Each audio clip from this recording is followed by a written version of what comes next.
여러분 안녕하십니까? 제4강 대선지서 이사야 시작하도록 하겠습니다. 자, 4강에서는 2부 이사야서의 2부에 대해서 40장부터 59장이라 해서 이사야서 2부의 주제는 회복입니다. 40장부터 하나님께서는 이스라엘을 회복하기 위한 계획을 보여주고 있죠. 그 계획의 중심 인물이 누굴까요? 고레스입니다. 고레스. 이사야는 150년 후에 올 고레스를 예언해요. 그 이후에 올 고레스를 예언합니다. 고레스는 모르죠. 자기가 도구로 쓰임받는 줄 몰라요. 아수르가 그러했듯이, 바벨론이 앞으로 그러할 것이듯이 고레스도 자기가 쓰임받는 줄 모릅니다. 이렇게 비연대수인이라 했죠. 고레스는 페르시아의 첫 번째 왕이에요. 자, 우리는 지금까지 아수르를 봐왔고, 아수르를 무너뜨린 바벨론이 이스라엘 백성들을 70년 포로로 끌어갑니다. 바벨론의 이때 왕이 느부갓네살은 고구려의 광개토 왕같이 제일 넓은 땅, 가장 강력한 왕이거든요. 이 바벨론은 80년 만에 끝나요. 우리가 바벨론 제국 하지만 이렇게 얼마 못 갑니다. 물론 정확하게 얘기하면 신바벨론이죠. 창세기에 나오는 건 구바벨론이고요. 아브람 때 구바벨론, 지금은 신바벨론. 이 바벨론을 무너뜨린 나라가 페르시아고요. 페르시아의 첫 번째 왕이 고레스입니다. 메데와 파사, 페르시아의 왕이었던 고레스는 왕이 되자마자 유화 정책을 펴요. 그 유화 정책의 일환이 포로로 붙잡혀온 이스라엘 백성들을 자기 고국으로 돌려주는 겁니다. 하나님께서는 이 고레스를 들어 쓰시는 거죠. 고레스의 마음을 부드럽게 하셔서 이제 귀환을 하게 만드는 것입니다. 고레스의 이 이름이 등장해요. 이건 놀라운 것입니다. 물론 성경을 하나님의 말씀으로 믿지 않는 사람들은 이사야서 자체가 편집이고, 그리고 바벨론 포로 후에 편집하는 거다, 고레스 이후에 편집한 거다, 이런 식으로 성경의 예언을 믿지 못한다면 뭐하러 성경을 읽고 교회 다니고 예수 그리스도를 믿습니까? 참 안타까운 일이죠. 자, 이 고레스라는 이름을 통해서, 고레스를 통해서 장차 이스라엘 백성들을 귀환시키고 회복시킬, 그러니까 이 고레스는 장차 오실 메시아 예수 그리스도의 타이폴로지예요.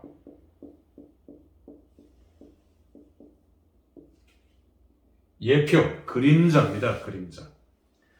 예수님도 고레스같이 이스라엘 백성들을 끄집어내는 거죠.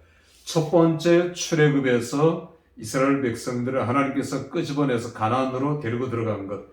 제2 출애굽은 바벨론에서 끄집어내서 다시 가나안으로 돌려보낸 것.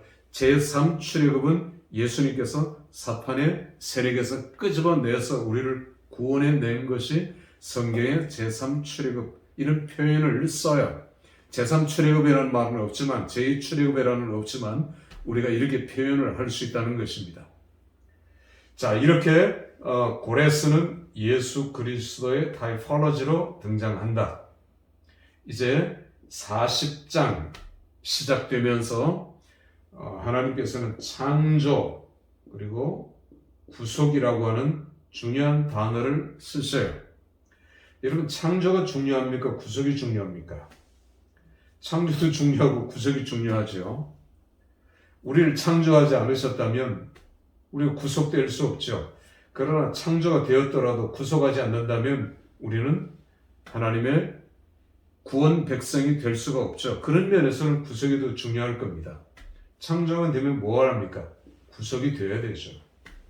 하나님의 구원 사역을 보여주면서 이사야 40, 41, 42, 43장 43장엔 우리를 보배를 하죠. 보배. 우리가 왜 모압 언약, 나중에 언약 신학을 공부할 때, 여러분, 제 강의가 점점 어려워집니다. 그것은 여러분들이 이미 첫 학기를 지내왔기 때문에 이 모든 것들을 다 이해하고 알고 있다는 것을 전제로 하고 지금 더 어려운 커리큘럼이 시작되는 거예요. 그러니까 우리가 새로 이렇게 들어오는 것이 아니라 이런 과정들을 다 거쳐가야 한 것들을 여러분들이 중간에 들어왔다 하더라도, 학기 중간에 들어왔다 하더라도 이런 과정들을 밟아 나가는 거기 때문에 이 강의가 조금 어렵고 제가 빠르게 진행하기도 하고 예전에 한 강의를 다시 끌어들이기도 하는 것을 이해하셔야 합니다. 모압 언약의 골자는 보배잖아요. 보배의식. 이런 것들이 계속해서 반복되고 있는 것들을 보게 됩니다. 자, 위대한 이사야 2부 40장부터 시작되는 이사야 2부에서 제일 중요한 것은 이사야 42장이에요. 이사야 42장을 우리는 첫 번째 종의 노래. 자, 42장부터 나오는 1인칭 히브리어로 아노키라는 말은 강조의 용법입니다. 강조할 때 아노키 1인칭을 써요. 또 하나는 메시아적 관점에서 42장, 이사야서 전체가 그러하지만 42장에 나오는 나는 여호와 하나님을 가리키기도 하지만 예수 그리스도를 가리키기도 해요. 잠언에도 마찬가지입니다. 의인화 시키는 거예요. 1인칭은. 그러나 메시아를 지칭하는 지혜자예요. 장차 그 메시아는 종으로 오십니다. 종. 그래서 나는 종이라는 표현을 쓰셔요. 종. 이 종은 노예가 아닙니다. 자발적인 종입니다. 귀뚫은 자의 종이에요. 신명기 15장. 자발적으로 나는 종이 된 겁니다. 바울은 바울 서신 1장 1절을 보면 로마서 모든 바울 서신 그리스도의 종된 나 바울, 이 말은 자유하는 자의 종입니다. 갈라디아서의 주제죠. 억지로 끌려다니는 종이 아닙니다. 이제는 구속함 받은 종입니다. 자유를 얻은, 그러나 내가 기꺼이 다시 종이 되는 삶을 사는 그 종이에요. 그러니까 다르죠. 옛날엔 그 종이 아닙니다.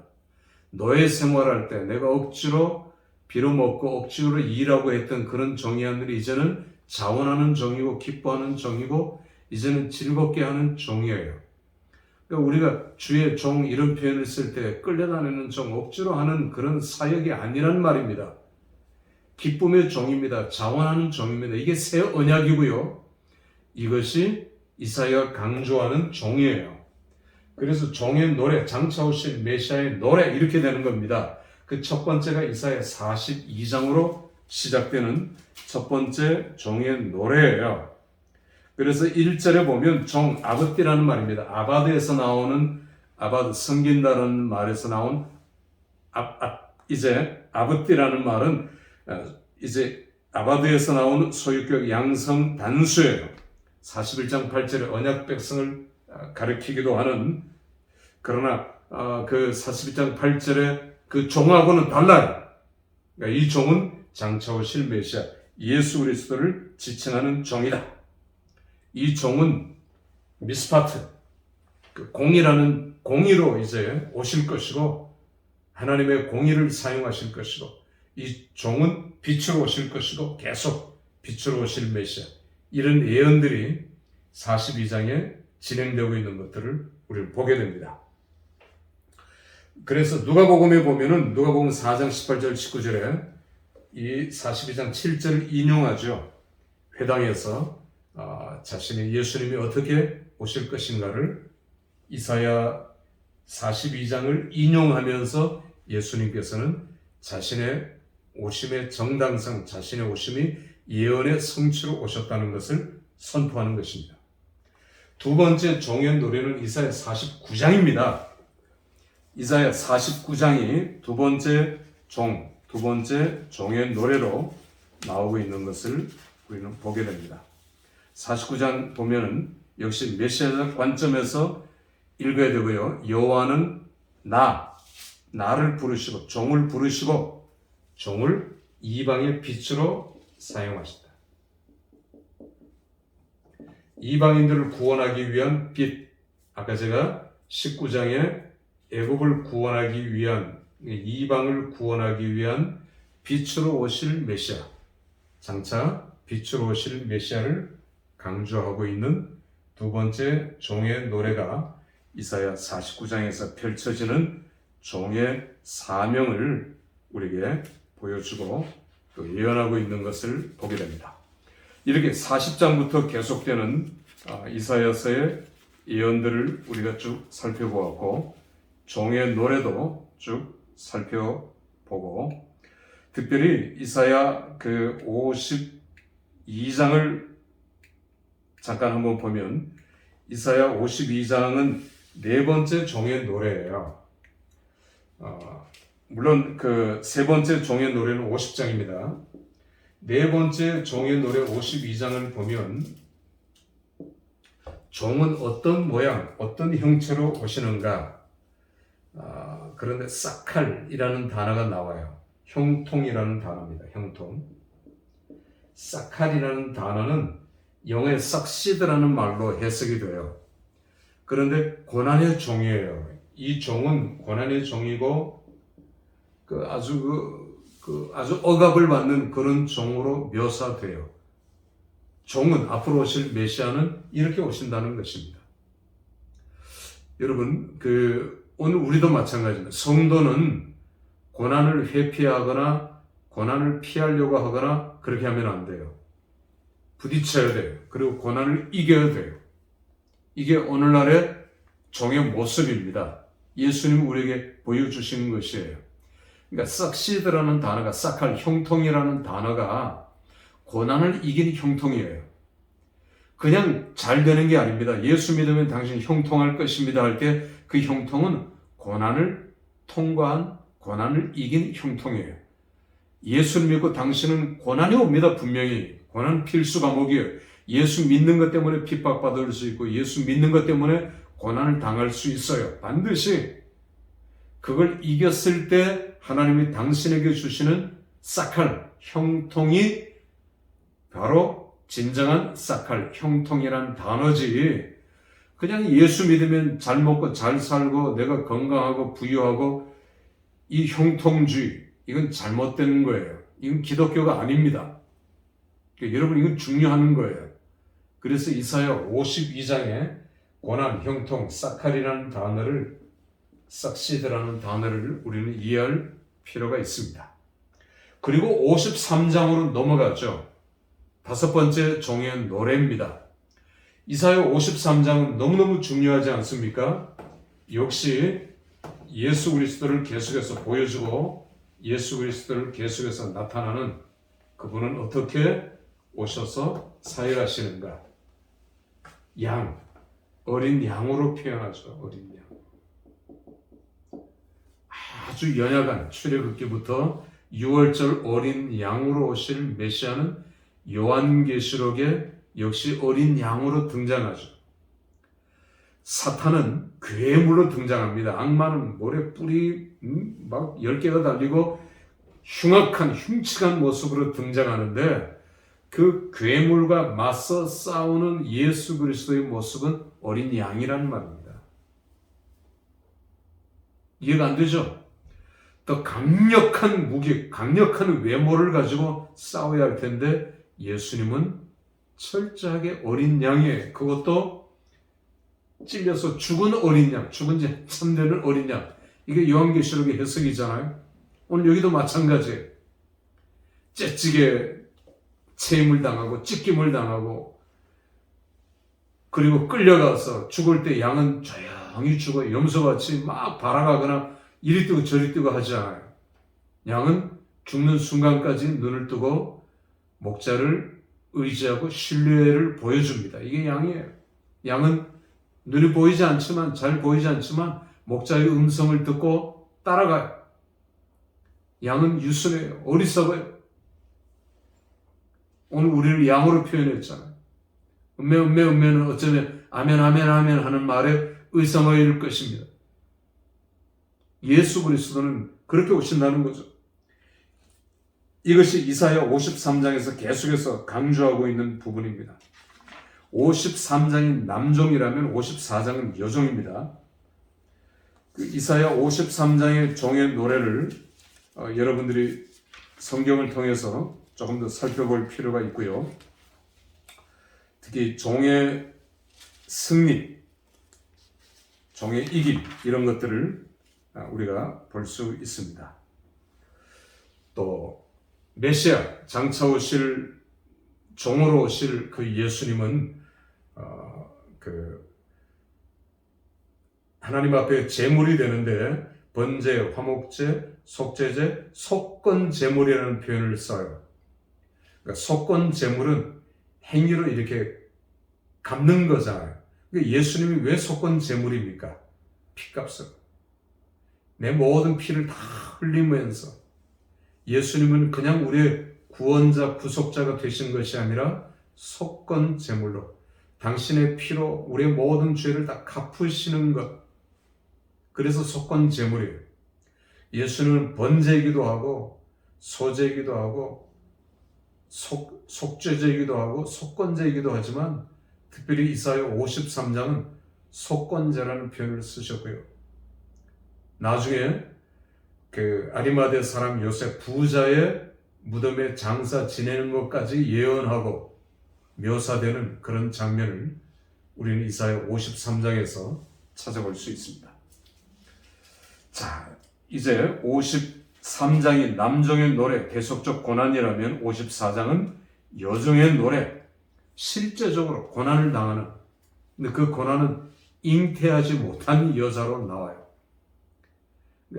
54장은 여종이지만 여종 역시 장차 오실 예수 그리스도의 타이폴로지라는 생각을 우리는 해야지 이사야 54장을 똑바로 이해할 수가 있습니다. 그래서 버림받고 쫓겨나는 그 여종으로 오실 메시아, 이것이 이사야서에서 보여주는 메시아의 모습을 보여주고 있죠.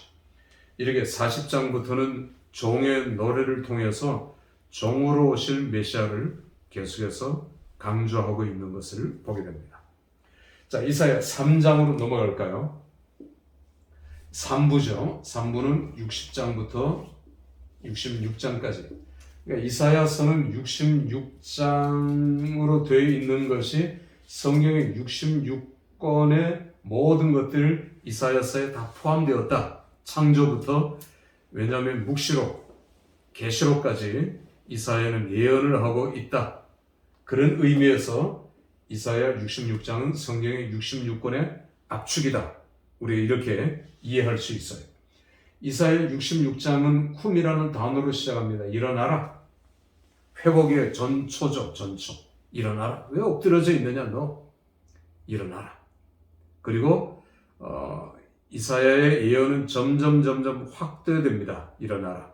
그리고 주위를 보라. 더 멀리 이렇게 보라. 내 눈을 들어 사면을 바라보라. 일어나라. 내 눈을 들어라. 그리고 동서남북 사면을 바라보라. 이렇게 점점 외연이 확장되어지는 것을 보여주는 이사야 60장. 그러면서 열방이 내게로 돌아온다는 거죠. 이게 언제 성취가 됩니까?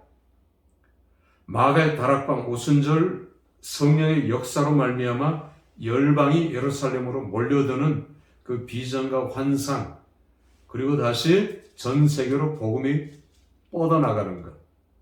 교회는 모이는 교회가 먼저 되고 그 다음에 흩어지는 교회가 되어야 되죠.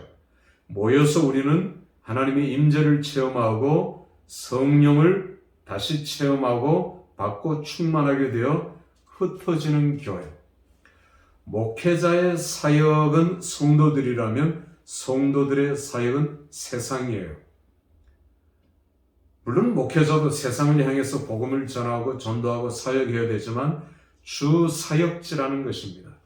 이 포커스를 맞추어서 사역을 해야 돼요. 그래서 성도들을 통해서 목회자는 대신 땅끝까지, 목사도 물론 가지만 우리는 이런 시스템을 이해할 필요가 있습니다.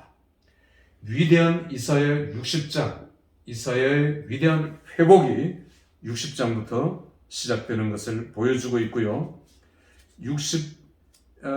61장은 메시아 사역 역시 1인칭 안옥기는 나는 메시아로 해석을 해야 된다는 것을 우리가 이해할 필요가 있습니다. 그리고 땅끝까지 퍼져나가죠. 이렇게 이사야 66장은 새하늘과 새 땅으로 이어집니다. 요한계시록을 보여주고 있는 장면이죠. 이사야 맨 처음부터 마지막 66장 새하늘과 새 땅까지 이사야는 위대한 파노라마를 우리에게 이렇게 보여주고 있습니다. 아까 제가 이사야 54장을 이런 표현을 썼습니다만은 여러분들이 이사야 66장까지를 또 반복해서 살펴보면 좋겠습니다. 이번 강의는 이렇게 마치겠습니다. 감사합니다.